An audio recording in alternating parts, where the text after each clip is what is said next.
ଆଜି ମୁଁ ଶୋଇକି ଉଠିକି ଦେଖିଲା ବେଳକୁ ମାଉ ତାର ଏଠି ବସିକି ତା ଛୁଆକୁ କ୍ଷୀର ଖୁଆଉଛି। ମୁଁ ଆସିକି ସିଧା ମାଉ ପାଖରେ ବସିକି ମାଉକୁ ଗେଲ କରିବା ପାଇଁ ଲାଗି ପଡିଛି। ମାମା ଏବେ ମତେ କହିଲେ ଯାଇକି ଦାନ୍ତ ଘଷିବା ପାଇଁ, ଆଉ ମୁଁ ଏବେ ବାହାରେ ଆସିକି ନିଜେ ଦାନ୍ତ ଘଷିବା ପାଇଁ ଲାଗି ପଡିଛି।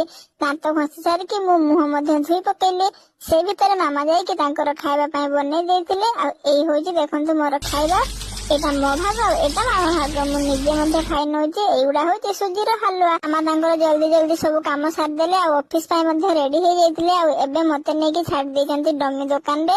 ଆଉ ମୁଁ ଆଜି ଏଇଠି ରହିବି କାହିଁକି କି ଆଈ ଘରେ ନଥିଲି। କାମ ସାରିକି ଆସିଲା ବେଳେ ମତେ ଡମି ଦୋକାନରୁ ନେଇ ଆସିଥିଲେ। ଆଉ ଆଜି ମୋର ହାତରେ ଚେଙ୍କା ଲାଗି ଯାଇଥିଲା ଫ୍ୟାନ୍ ଟା ବୁଲଉ ବୁଲଉ। ମାମାଙ୍କୁ ଏବେ ମୁଁ ଦୌଡିକି ଆସିକି ଦେଖଉଥିଲି। কি হলো এটা? ଇଏ ହଉଛି ଆମ କାଳି, ଆଉ ସେପଟେ ଯୋଉ ବିଲେଇଟା ଦୌଡିକି ଯାଉଛି ଇଏ ହଉଛି ଆମ ମାଉ। ମା ଆଜି ଦହିବରା ବନେଇଥିଲେ ଆଉ ଏଠି ଆମେ ନେଇକି ବସି ପଡିଛୁ ଖାଇବା ପାଇଁ। ମୁଁ ଟିକେ ମାମାଙ୍କ ଭାଗରୁ ଖାଇକି ଟେଷ୍ଟ କରୁଥିଲି କେମିତି ହେଇଛି। ସେଇ ଭିତରେ ଆଈ ଆସିକି ପହଞ୍ଚି ମଧ୍ୟ ଯାଇଥିଲେ ମାର୍କେଟିଂ କରିବା ପାଇଁ ରୁନୁ ମାଉସୀ ସହିତ। ମୋ ପାଇଁ ନେଇକି ଆସିଥିଲେ ଛେନାପୋଡ। ତାପରେ ମୁଁ ଛେନାପୋଡ ମଧ୍ୟ ଖାଇନେଲି। ଆଜିକାର ଭିଡିଓଟି ଏତିକି। ଦେଖାହବ ନେକ୍ସଟ